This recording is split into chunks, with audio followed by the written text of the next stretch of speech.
Cari amiche e cari amici della Tenda TV, ben ritrovati. Siamo collegati dai nostri studi di Vittorio Veneto per tenere a battesimo una nuova rubrica, Chiese missionarie. Questo è il titolo della nuova rubrica che ci terrà compagnia da qui in avanti per i prossimi mesi e appunto nel corso di questa prima puntata andremo a scoprire di che cosa si tratta. Ovviamente i più attenti si saranno accorti di alcune analogie anche grafiche con la rubrica che abbiamo chiuso qualche settimana fa, il diario di Don Marco. Ma per raccontarci tutte le novità di questo nuovo progetto che ci vedrà impegnati insieme e a braccetto, diciamo, col Centro Missionario Diocesano, abbiamo qui la nostra cara Maria Grazia Salmaso, responsabile del Centro Missionario della Diocesi di Vittorio Veneto. Allora Maria Grazia, raccontiamo e rendiamo partecipi anche così i nostri telespettatori di questa grande e sostanziale novità. Benissimo, buonasera a tutti, grazie Federico, sono molto felice di essere qui con voi e di entrare in questa rubrica che anche per me è una novità. Allora abbiamo scelto di dare un nuovo volto, ma anche dare continuità a un'esperienza già che ha avuto un grandissimo successo, che è il diario di Don Marco, che ha accompagnato e ci ha accompagnato in questi anni in cui Don Marco era in missione a Livramento. Continua però l'avventura sotto nuove modalità, nuovi volti, nuovi stili, possiamo definirli così. C'è stato un cambiamento di cui oggi vi parleremo, quindi un avvicendamento. È partito Don Paolo Sallatin, con esso il nostro emerito vescovo e carissimo vescovo Corrado Pizziolo, e quindi abbiamo pensato insieme, durante tra l'altro l'ultimo viaggio che ci ha visti uniti qui recentemente, quando siamo andati a recuperare Marco per riportarlo a casa, abbiamo pensato insieme di dare una forma nuova a questa rubrica che abbiamo chiamato Chiese missionarie. Quindi vorremmo che le nostre chiese di Vittorio Veneto e di Livramento si mettessero in dialogo con comunque un'apertura non solo alla visione, alla lettura di quello che accade a Tagnassù, che sicuramente ci sta a cuore, che continueremo ad accogliere con grande gioia, ma anche con uno sguardo più ampio, perché questo progetto è un progetto che vorremmo davvero diventasse un progetto che sia sentito da tutti i nostri confratelli delle nostre due chiese sorelle. E in questo senso, Federico, possiamo svelare come andrà oggi la puntata. Vai, racconta tu questo. Beh, allora, innanzitutto facciamo presente che c'è il titolo nella doppia lingua, ecco, e quindi partiamo da questo perché, come giustamente diceva Maria Grazia, a differenza, diciamo, del diario di Don Marco, che era una sorta di puntata a senso unico, diciamo, in cui Don Marco ci raccontava un po' le esperienze così che viveva in parrocchia, in questo caso ci sarà proprio un vero e proprio scambio, giusto Maria Grazia? Assolutamente sì. Questa sarà la prima novità. La seconda novità sarà quella che questa nostra trasmissione andrà in onda sottotitolata anche in Brasile, quindi anche i nostri telespettatori che per la verità già prima ci seguivano assiduamente dal Brasile, magari perdendo qualche parola, invece da questa occasione, grazie a questa occasione, avranno modo di seguirci in maniera un po' più completa. Quindi questa, diciamo, Maria Grazia, è la prima sostanziale novità, giusto? Assolutamente d'accordo. L'altra cosa bella di questa nuova rubrica è che ci saranno vari ospiti, quindi non ci sarà solo, come è stato per Don Marco, una presenza unica che dialogava con noi, ma ci sarà la presenza di più persone che porteranno il loro punto di vista, quindi proprio chiese che dialogano, che parlano, che vogliono e desiderano conoscersi, perché l'obiettivo è semplicemente questo, è far conoscere e conoscere aspetti della pastorale e di vita anche ordinaria della vita dei nostri sacerdoti in missione in entrambe le parti, sia per noi che siamo qui, ma anche mostrare un piccolo pezzo della nostra Chiesa a chi ci segue dal Brasile. Esattamente, esattamente. Allora, Maria Grazia, io direi che tu hai già un po' fatto capire che ci saranno diversi ospiti. Lascio a te la presentazione anche se mi viene da pensare che insomma apriremo il nostro solito collegamento, oppure no? Assolutamente, i nostri primi ospiti sono i nostri amati Don Paolo Salatin e il nostro amato emerito vescovo Monsignor Corrado Pizziolo. Benvenuti, benvenuti. Buongiorno, ciao. Eccoli là. Ecco, come state? Tutto bene?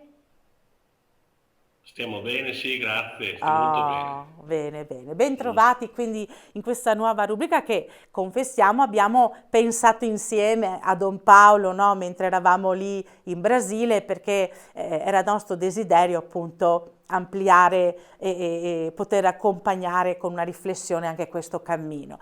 Ma non è solo, cioè non è finita qui, ecco, i nostri ospiti che sono ovviamente collegati dal Brasile, ma abbiamo anche un ospite particolare che immagino, non so se si intuirà, ma cerchiamo di capire, è Don Marco D'Almagro. Buonasera a tutti, rieccoci qui su questi teleschermi. Ecco, Don Marco questa volta però non è più in Brasile, ma è tornato definitivamente nella diocesi di Vittorio Veneto. Benvenuto Don Marco. Eccoci benvenuto. qua, grazie mille.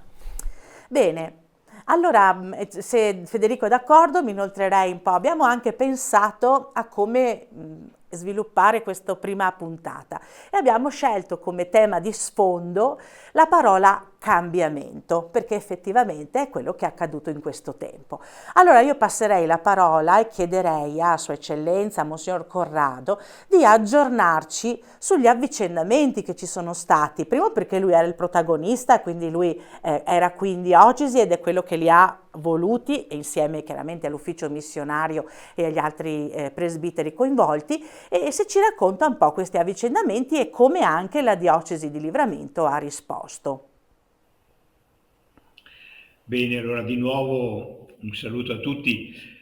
Quello che è avvenuto in questi ultimi mesi è un avvicendamento di presenza al posto di Don Marco D'Almagro, che è stato qui parecchi anni, 5 anni, è venuto Don Paolo Salatin e qualche settimana dopo l'ho raggiunto anch'io, dopo la conclusione del mio servizio episcopale a Vittorio Veneto. Un cambiamento che è un avvicendamento, ma dentro a un progetto che ormai credo che tutti lo conoscano, ma vale la pena di ricordare, perché quando si dice scambio missionario ha un significato particolare questo scambio missionario. Il Brasile non è una terra di prima evangelizzazione. Qual è l'obiettivo di questo scambio o interscambio, come lo chiamano qui in Brasile?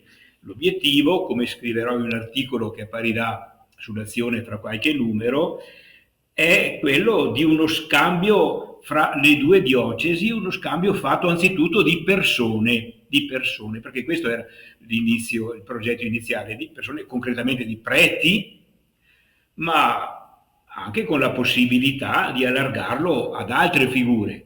Uno scambio di persone e di esperienze, in modo da generare una reciprocità di relazioni che consenta alle due diocesi di allargare il proprio sguardo a quelle dimensioni di universalità e di missionarietà che sono costitutive dell'esperienza ecclesiale.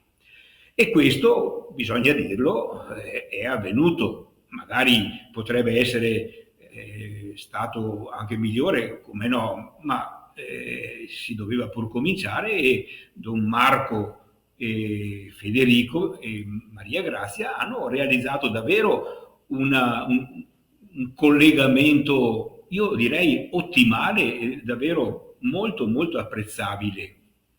Lo dicevo anche nei consigli presbiterali, nessun prete fidei donum della nostra diocesi, ce ne sono stati tanti, ha avuto un contatto, una visibilità, una relazione come è stata quella che ha avuto Don Marco e adesso Don Paolo e io con lui.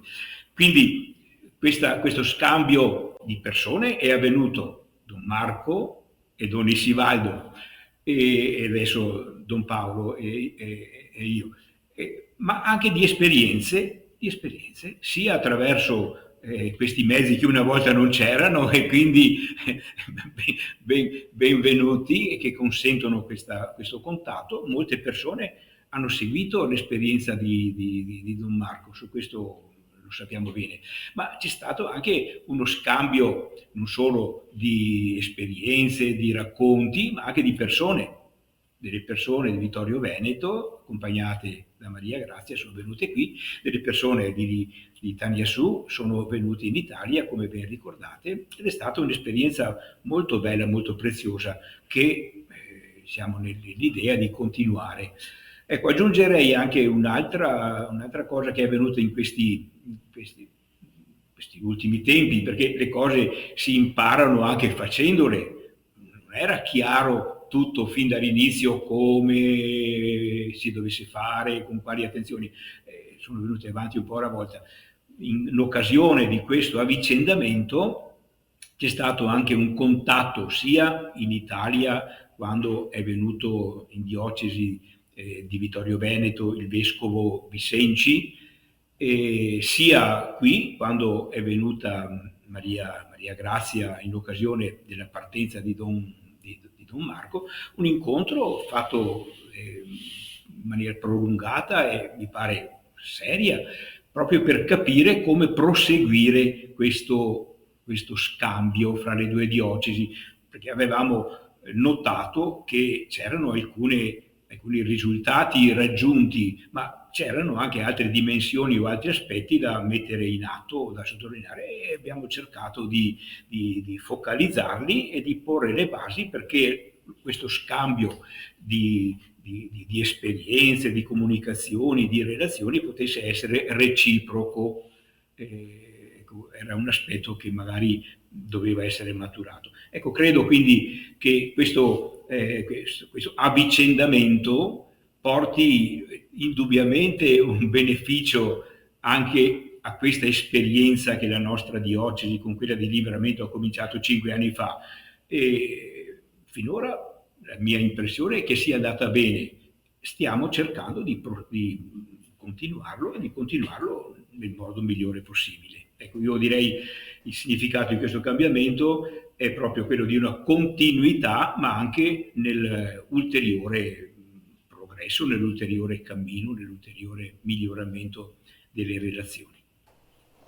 Grazie Sua Eccellenza, riflessioni molto precise e anche ci aiutano a capire che questo è un processo, no? Quindi, come lei ha ben detto, non è tutto già definito, molte cose si costruiscono in itinere. Così è stato quando Don Marco è partito. Ricordiamo che quando è partito, dopo lo ricorderà anche lui sicuramente, lui si è trovato da solo, si è trovato in una situazione anche particolare, c'è stato il tempo del Covid, quindi anche questo è stato un fattore che ha contribuito, no, a mettere novità a questa nuova situazione che doveva partire in un certo modo. Poi c'è stato il cambio di vescovo da Don Armando, che salutiamo e ringraziamo perché grazie a lui siamo ripartiti con questo progetto, e l'arrivo del nuovo vescovo di Livramento, Don Vicenzi, che salutiamo perché spero e sono sicura che ci sta seguendo.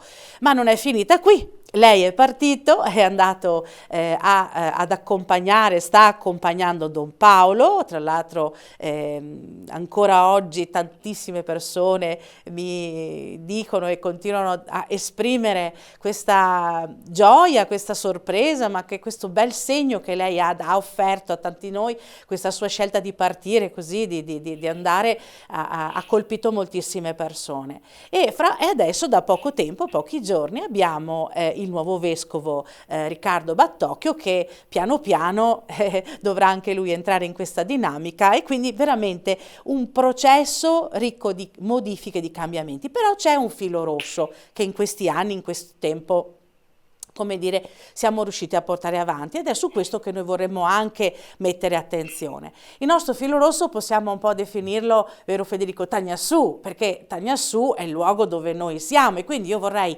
dare la parola a Don Paolo che se vuoi aggiungere anche qualcosa a questa riflessione del cambiamento, ma soprattutto come è andato questo inserimento in Tagnassù, tra l'altro dovendo subentrare a un altro sacerdote, quindi un cambiamento totale, anche totale, insomma, certamente completo dal punto di vista culturale. Raccontaci un po' la tua esperienza di cambiamento in questo tempo, Paolo, come l'hai vissuta? Nuovamente buongiorno a tutti, o buonasera, dipende dall'orario. Beh sì, un cambiamento notevole, ma io sono molto contento perché mi pare che l'inserimento nella nuova parrocchia qui in Tagnassù sia stato fatto bene. Cosa voglio dire? Che il tempo che ho avuto modo di passare con Don Marco, che era il parroco prima di me, è stato un tempo buono per tutti, buono per me, per conoscere e capire con delle spiegazioni da parte di Don Marco le realtà, i vari gruppi, il progetto che Don Marco ha iniziato e che ha messo in piedi con colonne solide, ma mi ha dato anche l'occasione, o meglio, ha dato l'occasione alle comunità di accogliere il nuovo parroco con l'aiuto di Don Marco che di volta in volta presentava. Ecco, questo tempo, che 6 mesi Don Marco ha dedicato per realizzare questo cambiamento, sono stati 6 mesi buoni. Certo,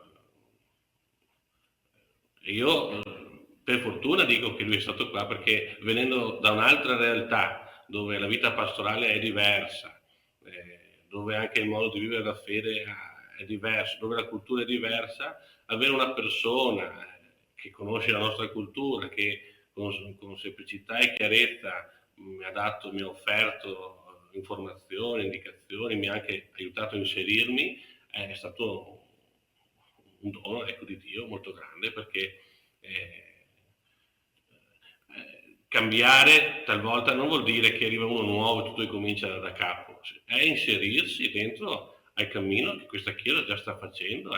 Io in questi mesi ho tentato anch'io con pazienza di capire, di comprendere. A dire il vero adesso Don Marco è tornato in Italia, ma io qualche volta lo chiamo e gli chiedo: ma questa cosa qua puoi spiegarmela, o questa situazione qua tu la sapevi già? E lui con pazienza mi risponde, ci sentiamo al telefono.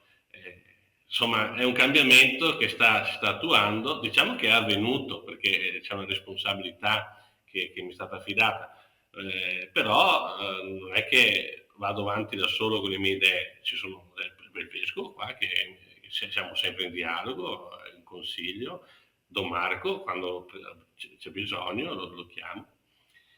La comunità mi sembra che sia contenta, no? Non che sia contenta perché è andato via Don Marco, ma sia contenta perché comunque ci sono dei preti, un vescovo e dei preti che si stanno mettendo al servizio, che vogliono bene a questa comunità. Io vedo che il fatto che hanno visto i parrocchiani che io e Don Marco siamo amici ha aiutato molto, secondo me, a continuare il cammino col nuovo parroco.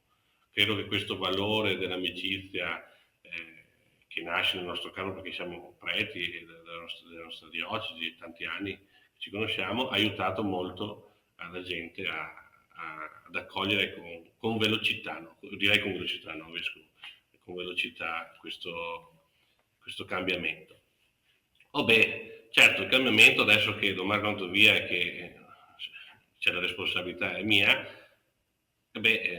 come tutti quanti i cambiamenti, qualche volta crea qualche confusione, ci vuole del tempo per capire, perché è il tempo adesso delle relazioni e questo si fa con molto dialogo, senza prendere decisioni affrettate subito, ma dicendo ci vediamo la prossima settimana, torniamo a parlare insieme nuovamente per capire meglio, allungando i tempi delle scelte per dove è possibile.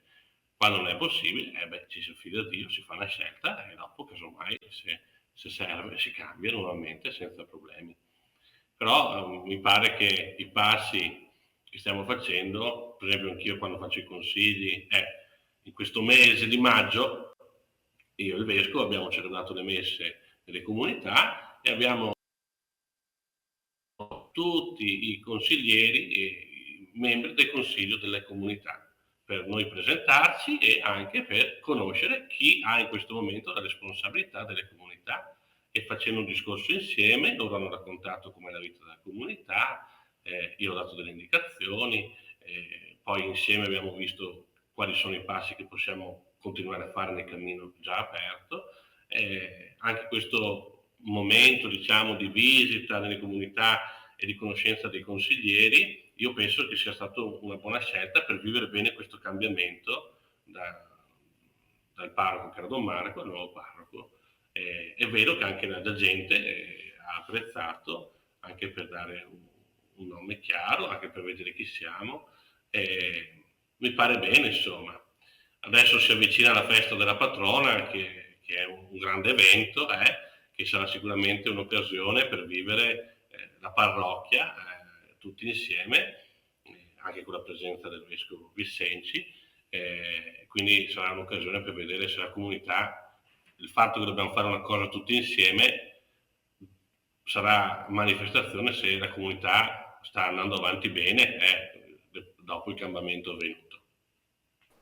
Grazie, Don Paolo. Posso aggiungere? Sì. Posso aggiungere una cosa, condivido la preziosità di quei mesi che Don Marco e Don Paolo sono stati assieme, proprio perché, come ha detto bene Don Paolo, c'è stato un cambio uno scambio di consegne molto fruttuoso e utile, e pensavo, guarda un po', Don Marco ha dovuto fare tutto da solo, proprio, quindi ho apprezzato ancora di più il suo inizio in questa parrocchia. Tra l'altro posso dire che ha lasciato un ricordo veramente straordinario che me lo sento sempre ripetere. Ecco, seconda cosa, devo dire che mi ha felicemente sorpreso la velocità con cui Don Paolo ha preso la lingua brasiliana, la parla in maniera molto scorrevole e facile, è proprio stata una felice sorpresa, una consolazione, perché mi dicevo siamo tutti e due nuovi qua, chissà come faremo capire. Io ci impiego molto più tempo di lui, ma per fortuna lui ha fatto presto a impararlo e a parlarlo molto, molto bene, come pure in quei mesi che è stato con Don Marco ha preso molto bene un po' la situazione, quindi si muove molto agevolmente, anche con esperienza.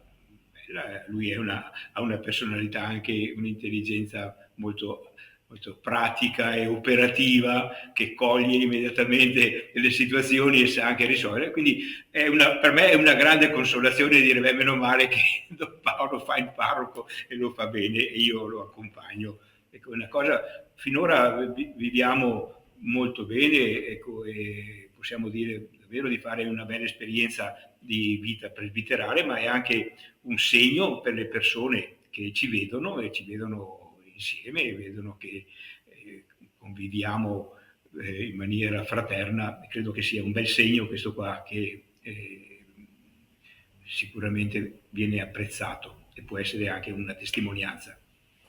Grazie Sua Eccellenza, bellissime riflessioni che condivido. Tra l'altro ho vissuto insieme a voi una decina di giorni, una ventina di giorni, quindi si respirava, ecco, questa bellezza relazionale, questo senso di casa, questo senso di vicinanza, di fratellanza.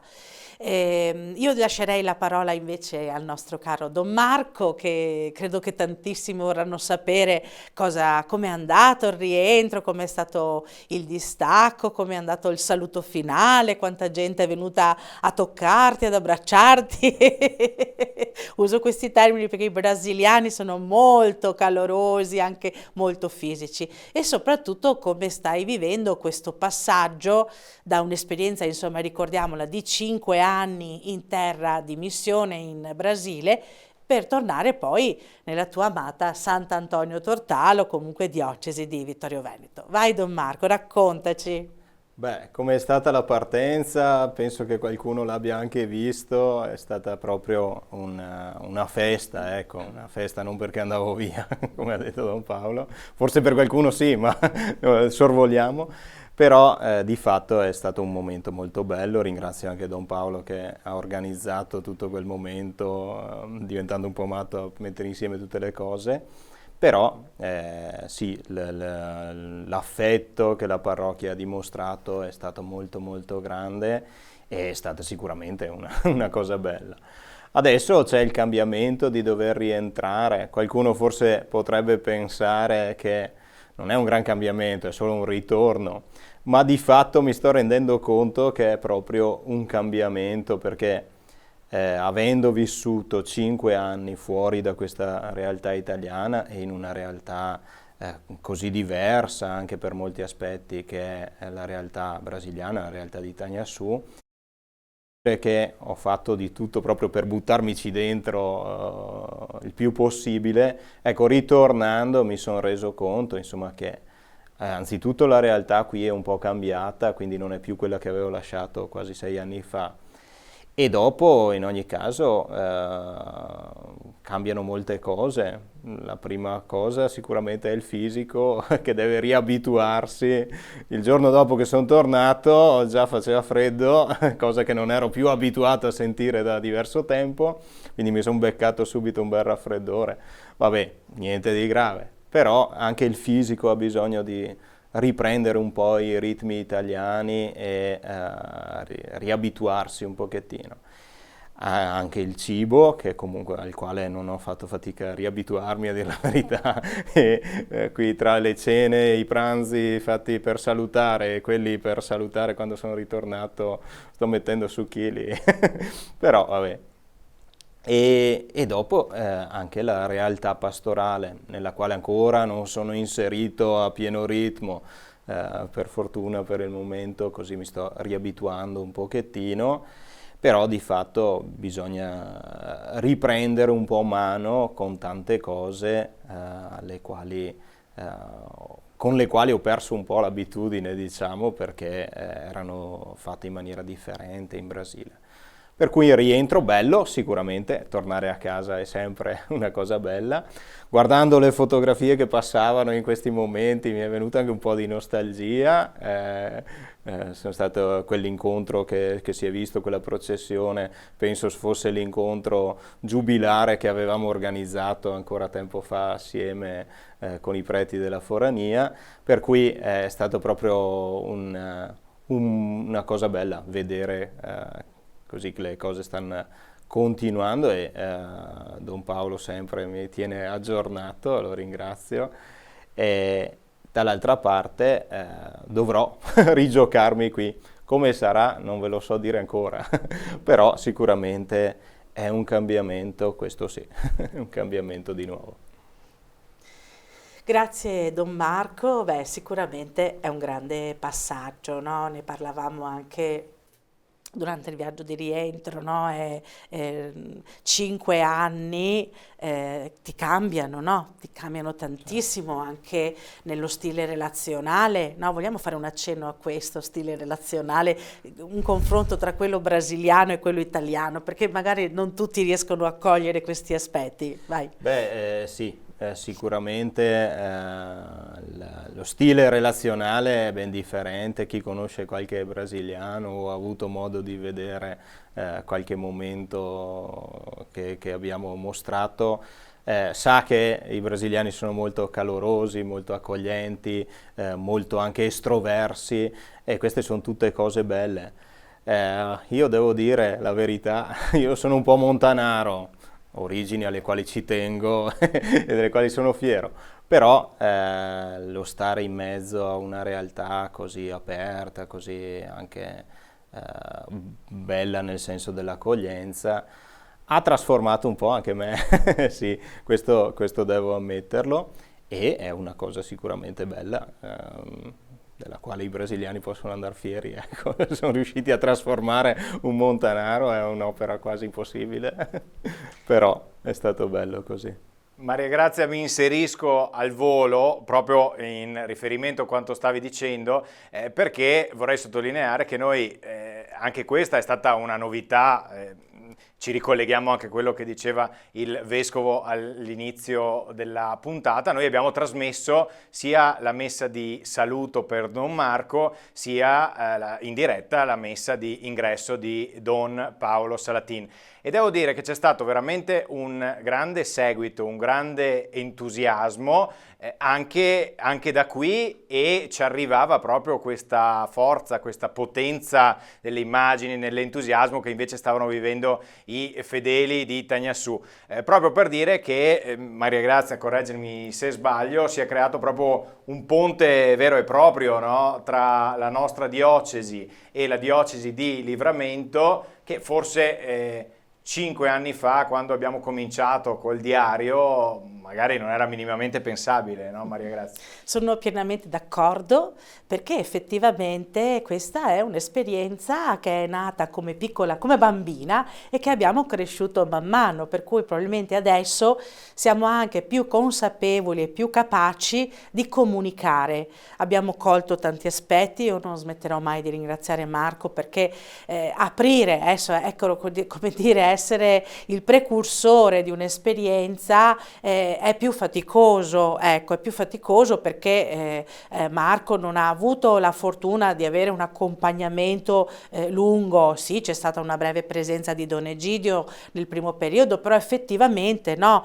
è una dimensione che anche umanamente ti mette alla prova, e in qualche modo, valorizzando le fatiche, quello che è successo dopo è stato anche grazie agli errori che abbiamo fatto, quindi li abbiamo rimessi in movimento. E questo scambio, questa presenza, questa vicinanza di persone è anche, credo, legata a questo, perché è un'esperienza di umanità, che alla fine, no? di vita semplice. Noi ci mettiamo in gioco per quello che siamo, noi testimoniamo il Vangelo con le nostre vite, no? Ci mettiamo in gioco anche, come citava il Vescovo, gli intercambi dei giovani che sono venuti qui, noi siamo andati in Brasile, ha generato un collegamento che è, secondo me, indissolubile al momento, che ha forse ampliato e ha reso più diocesano, io me lo sento di dire, più diocesano questo progetto, che avrebbe, è vero, potuto essere solo uno scambio fra persone, ma in realtà ha avuto un risvolto molto profondo, e anche con tutte le fatiche che possono essere annesse a questa esperienza, sono convinta sempre di più che è un'esperienza che porta cose buone. Io la chiederei a Don Paolo. Don Paolo, tu stai vivendo una nuova esperienza come parroco, ci hai detto alcune cose, ma io vorrei che ci raccontassi qualcosa di più, perché per te è proprio la prima esperienza, no, in una parrocchia. Che cosa ti porti a casa? Che aneddoti? Anche per te questa dimensione relazionale che è un po' diversa, il rapporto con le persone. Raccontaci qualcosa di quello che stai vivendo in questo momento. Il cambiamento per me, almeno io dal punto di vista personale lo vivo così, come persona e credente, è un'occasione per veramente confrontarsi con un'altra cultura, un altro modo di vivere la fede, è un'occasione per guardare con verità a cosa io credo, no? E togliere quello che non è buono per la fede, no? Come un po' di purificazione, no? Io sto riguardo a quello che io credo, spero, e come un'occasione buona per rinnovare. Poi come persona ancora per me si sta tornando un'occasione per una radicalità, lasciare alcuni stili di vita per aprirmi a altri stili di vita, o a cercare qual è quello più cristiano in questo momento per la mia vita. Penso che questo sia dal punto di vista personale.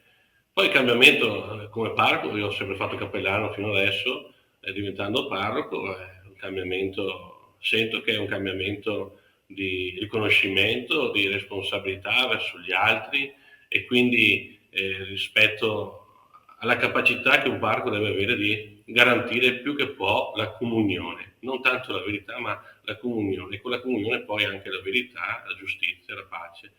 Perché se non si mantengono bene le relazioni, non si aiutano a mantenere bene le relazioni tra i parrocchiani, diventa difficile fare un pastorale, diventa difficile. Quindi vedo che poi ancora come parroco, certo l'importanza di pregare, perché dopo tante volte uno si trova a dire dei sì e dei no, la preghiera per affidare le scelte che uno fa, perché non è che c'è un altro a cui affidarle, come si cappellano, la responsabilità sarà del parroco, no? Ma in questo momento cambia e quindi maggiormente pregare perché quello che uno sceglie poi sia la scelta più buona per tutti, confidare in Dio che benedica o che aiuti a capire se è da cambiare l'idea, la scelta, o se questa è giusta e la benedica, no? Direi così, questi cambiamenti in me, un'occasione per essere più cristiano, guardare con diversità a cosa credo, scendere in una profondità nell'amicizia con Gesù, e anche per togliere alcuni atteggiamenti sbagliati che magari avevo prima, e come parroco per essere una persona di comunione, tentare perlomeno essere sempre una persona di comunione con tutti e affidare a Dio le scelte che devo prendere ogni giorno, insomma. Queste le cose direi come cambiamento. Grazie, grazie Don Paolo, hai detto delle cose veramente molto belle, molto profonde, che toccano, perché effettivamente un nuovo stile di vita ti porta anche a cambiare delle cose personali che magari non avresti immaginato, no, di avere, è proprio un cambio radicale di tante cose, di punti di vista. Sua Eccellenza, lei ha fatto un altro salto, un cambiamento importante, cioè lei è sempre vescovo, però diciamo ha lasciato un ruolo di un certo tipo e adesso sta vivendo un'esperienza più parrocchiale. Ci racconti come lo sta vivendo questo cambiamento? Allora, premetto anzitutto che un vescovo, quando giunge il momento di lasciare la diocesi, non diventa vescovo da un'altra parte, diventa vescovo emerito e quindi svolge alcuni ministeri che sono più presbiterali che episcopali. Al massimo andrà a celebrare delle cresime quando lo chiamano, ma ci sono anche tanti preti delegati a celebrare le cresime nella nostra diocesi. Quindi, ecco, quindi il cambiamento era in ogni caso previsto. Che fossi rimasto in Italia o che fossi venuto qui, il cambiamento sarebbe ugualmente avvenuto ed era anche uno dei motivi che mi ha fatto, anche uno degli elementi che mi ha fatto pensare a questa ipotesi. Quindi certo è un cambiamento notevole, alcuni vescovi lo vivono in maniera anche molto più traumatica perché come ben si sa per molti anni quando uno è vescovo è al centro di tutto e alla fin fine è l'ultimo responsabile di tutta la diocesi. E passare da un vescovo residenziale effettivo a vescovo emerito a volte per alcuni miei confratelli è stato un trauma notevole, direi notevolissimo. Ecco, personalmente, mettendomi già nella prospettiva che ricordavo e cambiando anche luogo, per me è una situazione che vivo molto tranquillamente e serenamente, sentendomi utile e nello stesso tempo rispettando anche i ruoli che ci sono, perché ecco, se c'è un parroco, il parroco è il parroco e chi lo accompagna e non può prendere il suo posto. Ecco, quindi in questo senso qui è un cambiamento veramente, credo, notevole, ma nello stesso tempo anche facilitato e agevolato da questa situazione che dicevo. Un secondo pensiero, mentre parlava Don Paolo, mi veniva, certo è un cambiamento anche di luogo, di ambiente, eccetera, però per certi aspetti, accanto ad alcune cose che come il parroco deve garantire la crescita della comunità cristiana nella vita spirituale, nella vita di comunione, nella verità, che sono quindi attraverso la liturgia, attraverso la predicazione, attraverso i contatti e la guida pastorale, ci sono alcune cose che mi sono ritrovato a dire ma queste le avevamo già in Italia e sono quelle piccole o grandi beghe che a volte appesantiscono la vita dei parroci in Italia. Mettiamo caso c'è un battesimo oppure c'è una prima comunione, allora uno vuole che ci sia quella persona, vuole quella data. Sono quelle piccole beghe che a volte diventano davvero stressanti, e vedo che anche qui, come in Italia, purtroppo non mancano. Ogni tanto vedo Don Paolo che tira dei sospironi e dice: ma possibile che vogliono tutto quello? Vabbè, ma questo credo che faccia parte della vita di sempre, e dobbiamo prenderne atto con realismo, con molta pazienza. La vita pastorale è fatta anche di queste cose, di persone che hanno delle esigenze alle quali non si può andare incontro totalmente, si può andare fino a un certo punto. Ecco, questo ho detto, guarda un po', tutto il mondo è paese, anche in Brasile come in Italia, perché ci sono anche in Italia queste robe qui, lo sappiamo bene, anche in Italia non mancano, e neanche in Brasile. È vero, è proprio così perché fa parte della dinamica proprio umana, è la nostra fragilità, il nostro essere umani. Allora, noi siamo quasi in conclusione, però farei alcune battute, no? Allora, noi in questa esperienza, in questo progetto, viviamo in pieno quella che è la missionarietà della nostra Chiesa, chiese missionarie. Igreja, correggimi Marco, è missao, vero? Missa. È un missao, che c'è quella anche nasale che bisogna imparare assolutamente. E non è un'accezione casuale adesso. Siamo chiese, o comunque tutti noi cristiani, come diceva in Evangelii Gaudium Papa Francesco, siamo tutti chiamati alla missione. Noi tutti battezzati siamo discepoli missionari, e quindi è un'esperienza che riguarda tutti noi. Certamente però chi si mette in gioco nel viversi e nell'andare, quindi nell'ad gentes, quella che viene definita così, ha questo compito, no? Magari non proprio esplicito, ma dentro la propria testimonianza, di ricordare a noi che siamo qua l'importanza dell'uscire, dell'andare oltre, l'importanza di vivere sempre in una condizione, tra virgolette, perdonatemi il termine, di precarietà, che è un po' una condizione evangelica, no? Che anche Gesù ci ha insegnato. Essere attenti ai segni dei tempi, essere attenti a quello che accade, attenti alla povertà che non è solo materiale, ma è anche relazionale. Io chiederei in chiusura a ciascuno di voi una riflessione su questo. Che cosa ci insegna la missione e che cosa il Vangelo ci dice attraverso questa esperienza missionaria? Allora, l'esperienza dello scambio missionario, come dicevo prima, ricorda anzitutto, come ben accennavi, alla importanza dell'uscire. Ecco, l'esperienza cristiana, l'esperienza spirituale, ma già dell'Antico Testamento, se ci pensiamo, tanto più del Nuovo Testamento, è un'esperienza non di sedentarietà, ma di cammino, di pellegrinaggio, e il Giubileo ci ricorda in modo particolare questa dimensione, pellegrini della speranza. Ecco, ci si muove, si esce, non siamo tesi a una patria che non ha qui stabile dimora.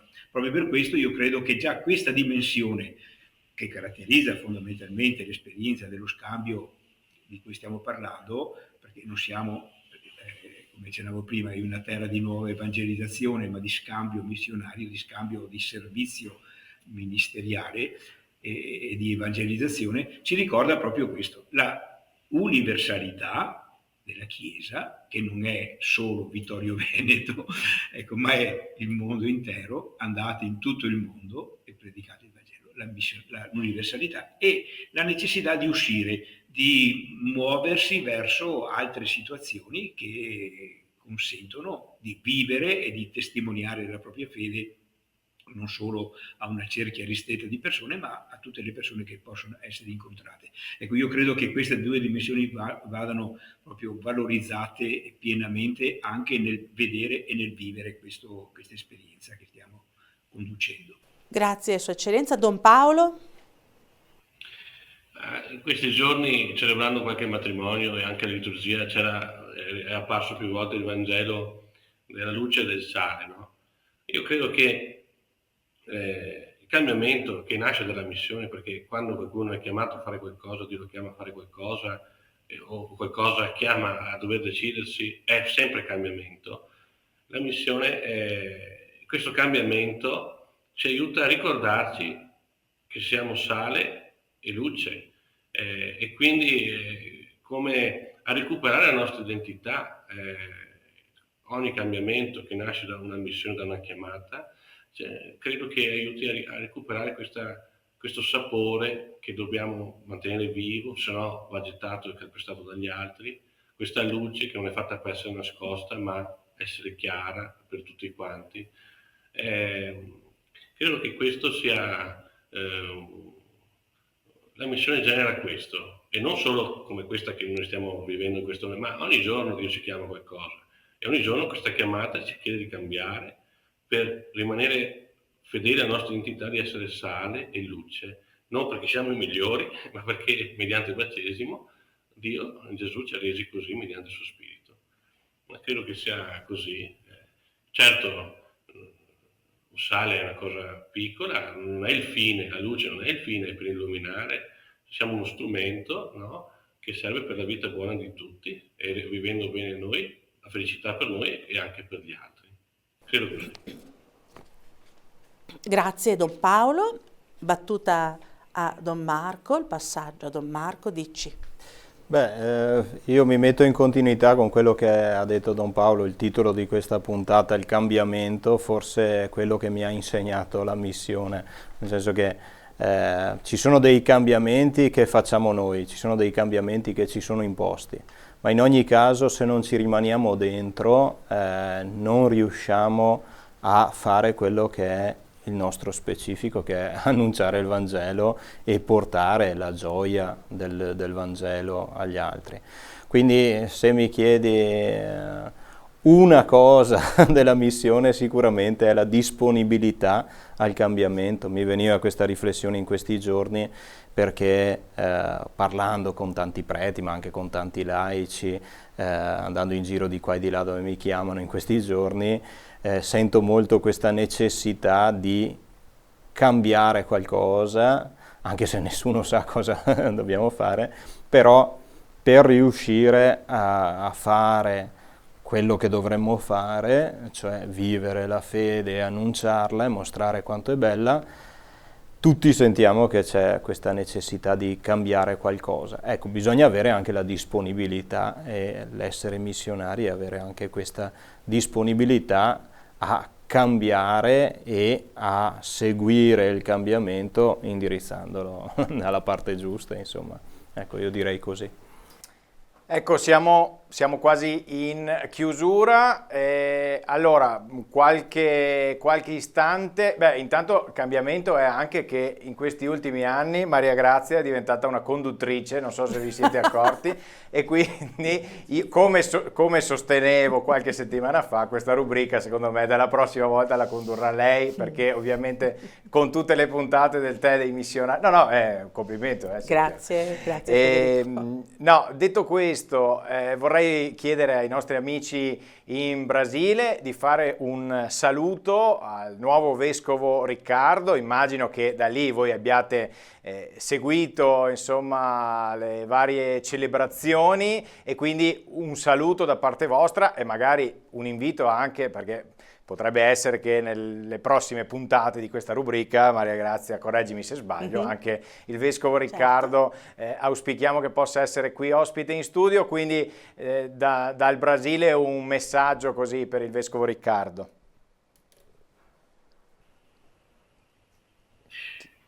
Io chiaramente faccio a Monsignor Riccardo tutti i migliori auguri, mio successore, quindi mi sento particolarmente legato a lui e ho piacere anche che abbiano chiesto a lui di essere il vescovo di Vittorio Veneto, perché mi pare che sia una persona certamente degna di essere un pastore della nostra Chiesa.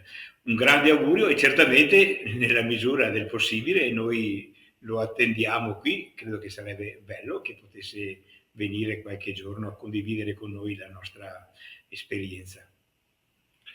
Noi abbiamo potuto seguire, grazie a Tena TV, l'ordinazione, momenti celebrativi per Adelia, anche per l'accoglienza del vescovo. Noi abbiamo pregato per il vescovo, io il vescovo, sempre a Maria Santissima dopo le lodi, abbiamo ricordato lui, pregato per lui.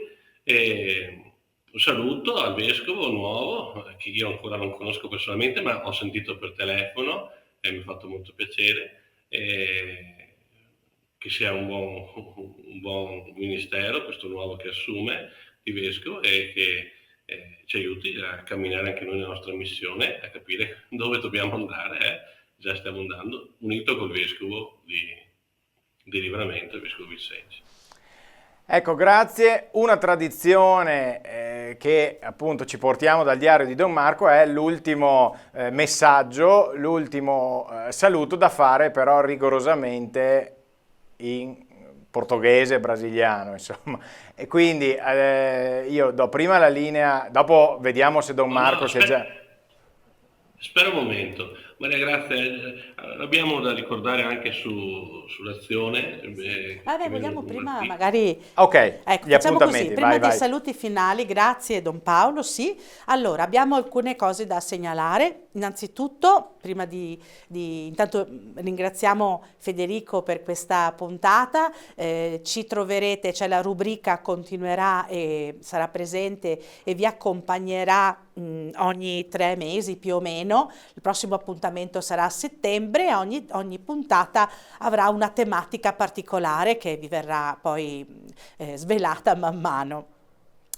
Oltre a questo però ogni 2 mesi sull'Azione, il nostro settimanale diocesano, avremo uno spazio dedicato proprio a questo scambio e che sarà curato dal nostro vescovo Corrado Pizziolo, che ci accompagnerà con queste riflessioni che hanno anche una valenza tematica. Quindi seguiteci in questo cammino che vuole essere proprio un'occasione per far conoscere il più possibile quello che avviene, ma anche consegnare alla diocesi di Livramento quello che accade qui da noi.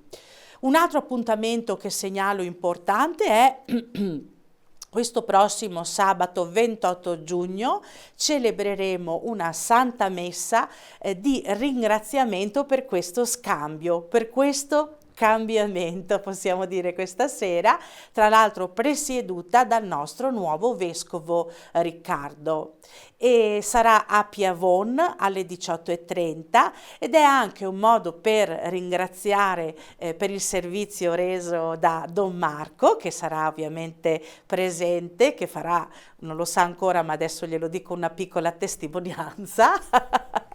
Seguirà, e l'abbiamo scelta, la scelta della location di Piavon è proprio perché lì c'è Don Nissivaldo, che conoscete, che molti di noi conoscono, anche è un sacerdote brasiliano, che ogni mese ospita la comunità brasiliana, quindi sarà una messa italo-brasiliana, cioè italiana. Abbiamo anche la grazia di Federico che sarà presente, la renderà in diretta, quindi seguiteci perché sarà una bella occasione per chi non può essere presente, e questo lo comprendiamo. Mi sembra di aver detto tutto. Sì, Don Paolo ha fatto di tutto per distrarci dal saluto in brasiliano, però adesso tocca a lui. È il vostro turno, prego. Vou agradecer a todos vocês que nos acompanharam mediante as redes sociais nesta transmissão. Ainda o meu português não é bom, como o bispo falava antes, mas o padre Marco com certeza depois vai me corrigir, no particular, claro. Un abraço a todos vocês e Deus vos abençoe. Sua Eccellenza. Avete sentito che parla bene il portoghese? Io non sono a questo livello, perciò vi saluto in italiano e aggiungo Deus vos abençoe. Beh, super. Marco? Eu vou enviar um abraço enorme ao povo de Itanhaçu. Eu não sei se ainda estão acordados, porque ontem à noite pularam fogueira, come erano le Itoa e non sei come sta la situazione, ma lembro che tenga missa di San João oggi, eh? Viva San João e un abbraccio a tutti! Viva! Viva San Giovanni! Viva San Giovanni! Grazie Marco che ci ha ricordato veramente che oggi è la festa di San Giovanni, patrono tra l'altro della parrocchia Tagnassù, insomma un festone. Grazie a tutti, vero Federico? Siamo molto felici di aver inaugurato così, con tanta ricchezza, tanta bellezza, tanta profondità, questa nuova rubrica. Sei soddisfatto, Don Marco? È bellissimo vedere ecco. che continua questa cosa. C'è un'evoluzione, noi siamo in continuo Sarò il cambiamento. primo telespettatore, promesso. Ecco.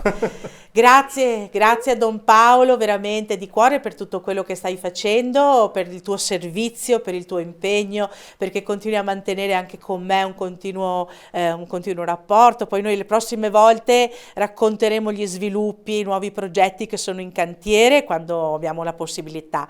E grazie anche al nostro amato Vescovo Corrado, non sa quanta gente mi chiede come sta, come va con la lingua, fa messe, è attivo, tantissima gente mi chiede di lei continuamente e io gli dico che lei sta benone, quindi insomma più di così.